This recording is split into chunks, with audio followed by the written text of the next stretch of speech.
저는 인구 구조의 붕괴라고 표현을 합니다. 젊은 층 인구가 일종의 기초가 되는데 지금 저출생으로 기록적으로 숫자가 줄어들고 있고요. 그다음에 고령자들의 숫자는 기록적으로 많습니다. 그래서 장기 저성장이라는 것은 이런 인구의 문제 때문에요. 부득이하게 이제 일어나는 문제일 수밖에 없고 꼭 단점만 있는 것이 아니고요. 항상 새로운 기회가 생겨나기 마련입니다. 야, 그러면은 뭐가 잘 될까? 그 변화에서 나는 뭘 하면은 돈을 벌 수 있을까? 이 고민을 하는 것이죠.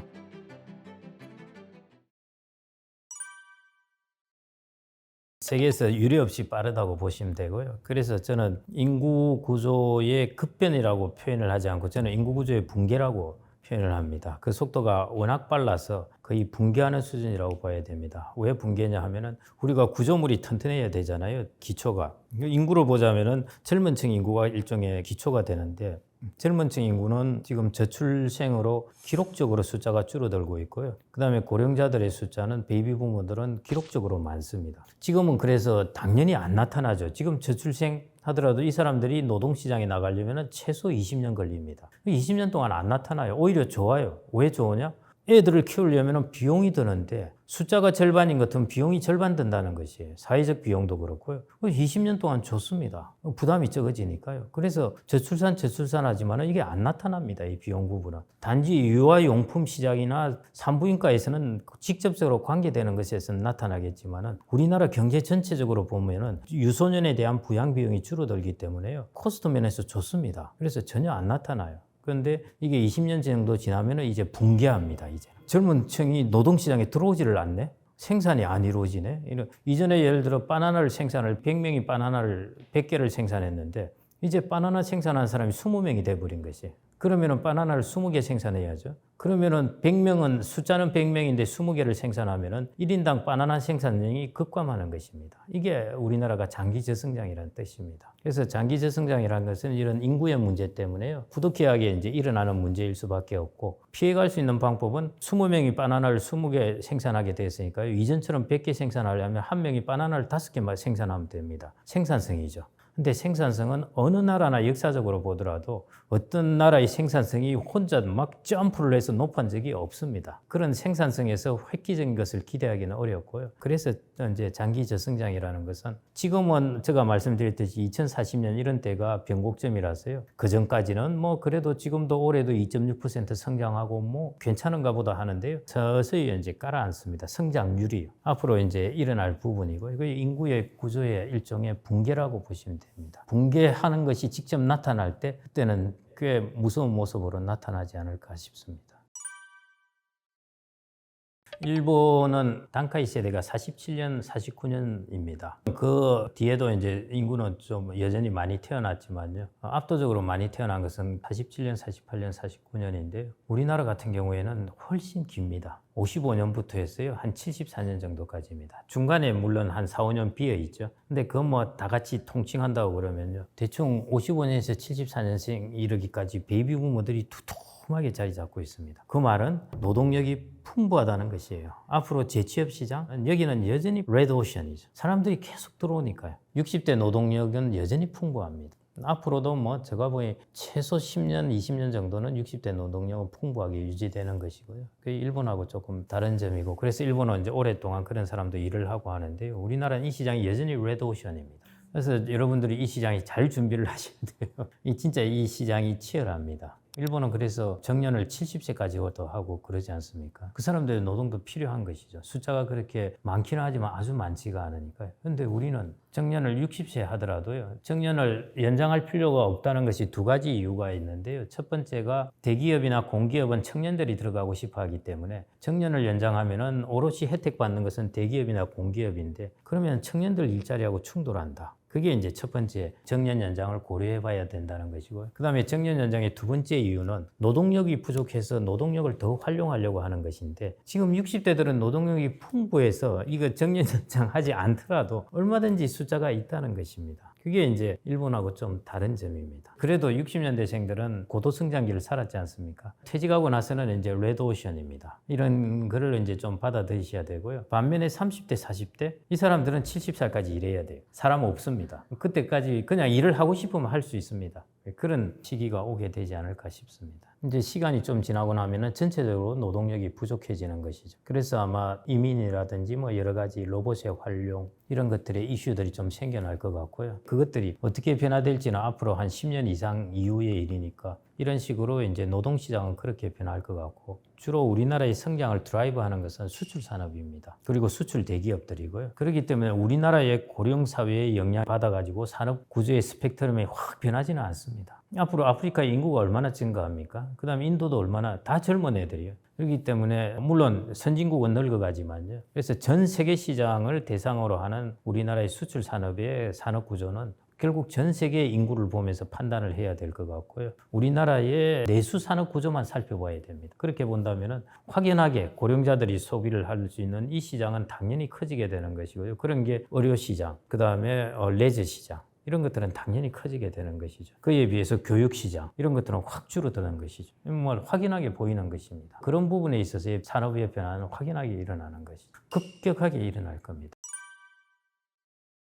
우리나라는 수출 기업입니다. 우리나라의 제품은 전 세계 사람들을 대상으로 한 것이고 전 세계 젊은 사람도 많습니다. 지금 예를 들어 세계 인구는 80억 명이에요. 인도 인구는 계속 증가합니다. 젊은 사람들. 인도네시아, 베트남 다 그 젊은 애들에 파는 것이죠. 그래서 우리나라 수출 기업들은 고령화의 영향을 받는 것이 아닙니다. 이 사람들은 전 세계의 사람들을 대상으로 하기 때문에요. 그래서 이 산업 구조는 여전히 유지될 겁니다. 이제 내수가 달라지는 것이죠. 내수는 확연하게 이제 표시가 납니다. 유아용품은 줄어들고 고령자들의 숫자는 많아지고 그 다음에 소비시장이 2040에서 5070으로 옮겨가는 것입니다. 그러면은 이제 이런 부분에서 내수 산업은 완전히 달라지게 되는 것이죠. 그래서 수출과 내수를 다르게 보셔야 돼요. 수출 산업은 독자적으로 전 세계 인구에 해당되는 것의 모습을 갖추어질 거고요. 내수 산업은 그렇지 않습니다. 이제 제가 고령사회에 제일 주역을 처음 스타트를 끊으면서 이끌고 나갈 사람들이 60년대생이라고 그랬잖아요. 이 60년대생들의 일종의 소비력을 개척하는 것입니다. 그러니까 이 60년대생들이 독창적인 아이디어로 이 사람들의 소비를 좀 이끌어낼 것인지, 이 사람들의 소비 시장을 어떻게 만들어낼 것인지 하는 것들이 저는 기회이지 않을까 싶습니다.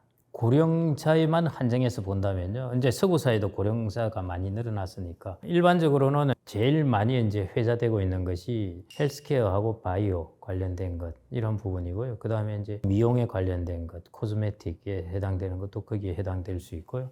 그 다음에 로봇도 이제 거기에 해당됩니다. 그 다음에 메타버스는 좀 더 있다가 이제 기술들이 개발되고 나서 만들어질 것이긴 하지만요. 메타버스도 그 시장에 해당될 것 같습니다. 바이오, 헬스케어, 그 다음에 코스메틱 관련된 거, 그 다음에 로봇 이퀄 AI거든요. 그 다음에 메타버스도 결국 AI하고 다 관련되는데요. 그 다음에 이제 메타버스. 이런 쪽입니다. 그래서 그렇게 본다면은 메타버스나 AI나 로봇은 지금 한참 잘 나가는 첨단이죠. 그리고 여러분들이 하는 자율주행도 사실은 고령자들에게 차 수요하는 데 결정적입니다. 이전 같은 경우에는 연령이 높아지면 피곤해서 차를 멀리 못 몰아요. 차 처분하고 안 타고 다니겠죠. 근데 자율주행이 되면 고속도로는 자율주행해서 갈 수 있습니다. 그래서 그런 면에서도 사실은 그 시장이 될 수 있는 것이죠. 그래서 그게 AI 다 관련된 부분이고요.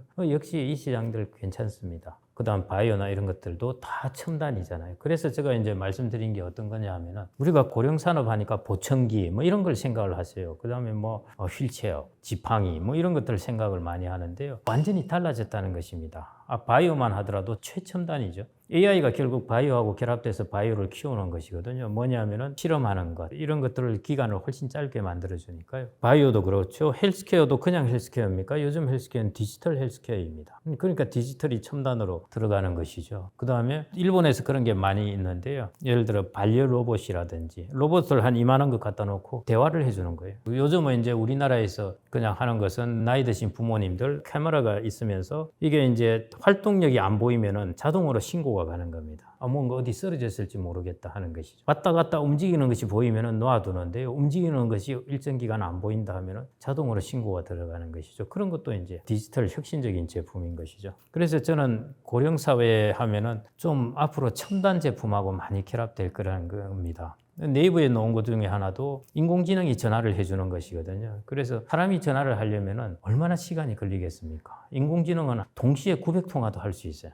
어떤 정보를 마련하려고 그러냐 하면 이제 그 사람들 몸이 괜찮으십니까? 언제 아프시다던데 어떻게 되셨습니까? 이런 걸 물어보면서 뭐를 사전에 체크하는 제일 중요한 것이 치매입니다. 치매는 좀 더 일찍 조기에 발견을 하게 되면 훨씬 속도를 늦출 수 있거든요. 치매에 대해서 가장 좋은 것은 치료약을 개발한 베스트입니다. 이게 치료약 개발했다면은요, 이거는 뭐 어떻게 하든 이 회사의 제품은 주식은 사야 돼요. 근데 뭐 이런 게 쉽지가 않으니까요. 그 다음에 이제 조기에 발견하는 것입니다. 조기에 발견하는 것이 아까처럼 그런 이제 인공지능으로 전화를 하면서 대화를 하면서 조기에 발견하는 것도 있고요. 영국에 보면은 글리처스라는 이제 게임 회사가 있는데 이 게임 회사는 게임을 통해서 그 사람들이 반응하는 걸 보고 치매를 조기 발견하려고 지금 그 프로그램을 하고 있습니다. 그런 것들이 보시면은 다 첨단 제품하고 관련되어 있는 것이에요. 그래서 저는 고령 사회가 오면은 이게 우리가 전통 산업 이상하게 막 그냥 보청기나 이런 산업이 아니라 더 커질 수 있는 것들이 이런 첨단하고 연결된 그 영역이라는 것입니다. 그런 쪽을 좀 유의해서 보셔야 되지 않을까 싶습니다. 그게 기회일 수 있습니다. 그래서 두 가지 기회인데요. 첫 번째 기회는 베이비 부모의 소비력을 찾아내는 것.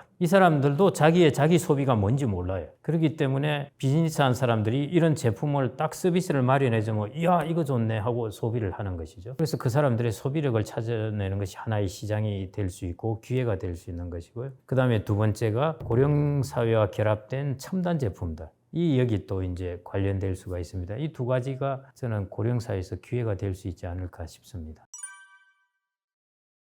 자, 한번 상식적으로 생각해 보십시오. 세상은 꼭 이렇게 흐르는데요. 자, 내가 자녀의 숫자가 줄어든다. 그러면 여러분들은 자녀 1인당의 투입 액수를 늘리게 됩니다. 그게 시장에서 나타나는 것이죠. 그 말은 투입 액수를 늘린다는 것은 어떤 것을 찾느냐? 더 고급스럽고 좋은 것을 찾는다는 것입니다. 그래서 자녀의 숫자가 줄어들게 되면은 결국 보편적 시장, 이런 것들은 시장이 이제 막 죽어나게 되고요. 대신에 이제 고급화된 제품들이 성장을 하게 됩니다. 이거는 뭐 너무 상식적으로 간단하게 아마 직접 생각해 보시면 알 겁니다. 내가 애를 하나만 낳았다. 야, 여기 그럼 내 좋은 거 다 해줘야지. 이렇게 되는 것이죠. 그래서 최근에 이제 좀 극단적인 건 하지만요. 유모차가 이 100만 원, 200만 원 이야기는 이미 오래된 이야기고, 언제 애들 뭐 신발 하나가 70만 원이다. 뭐 이런 이야기도 나오게 되는 것이 바로 이제 그런 시장의 변화는 이미 일어났었습니다. 이미 일어났고요. 앞으로 여기서 또 더 가속화됩니다. 이제는 이제 이모도 사줄 거고 고모도 사주고 뭐 이렇게 됩니다. 그러니까 그런 식으로 시장들이 만들어지게 되는 것이죠. 투자하는 입장에서는 제가 아까 고령 사회에서 찾을 수 있는 기회를 말씀드렸는데요. 그게 결국 투자자의 입장에 보시면 될 것 같습니다. 일반적으로 사회가 어떤 식으로 흘러간다고 해서 꼭 단점만 있는 것이 아니고요. 항상 새로운 기회가 생겨나기 마련입니다. 그래서 투자하는 사람들은 사회가 변할 때 그 사이에서 투자를 하지 않는 사람들은 어두운 면만 보고 이렇게 되는데, 야, 앞으로 성장률 떨어지고 우리나라 큰일 났다, 나 이민 갈까, 뭐 이런 걸 생각을 하지만요. 투자를 하는 분들은 하여튼 DNA가 좀 특이한 것 같아요. 야, 그러면은 뭐가 잘 될까? 어떤 변화가 올까? 그 변화에서 나는 뭘 하면은 돈을 벌 수 있을까? 이 고민을 하는 것이죠. 그렇게 본다면 아까 이제 어떤 변화가 올까 하는 것이 유아용품 시장도 그런 식으로 변하게 될 것이고요. 그 다음에 내수 시장 같은 경우에는 어렵게 된다는 것 거의 확실하고요. 그래서 제가 이제 이전에도 그런 말씀을 가끔 드렸는데요.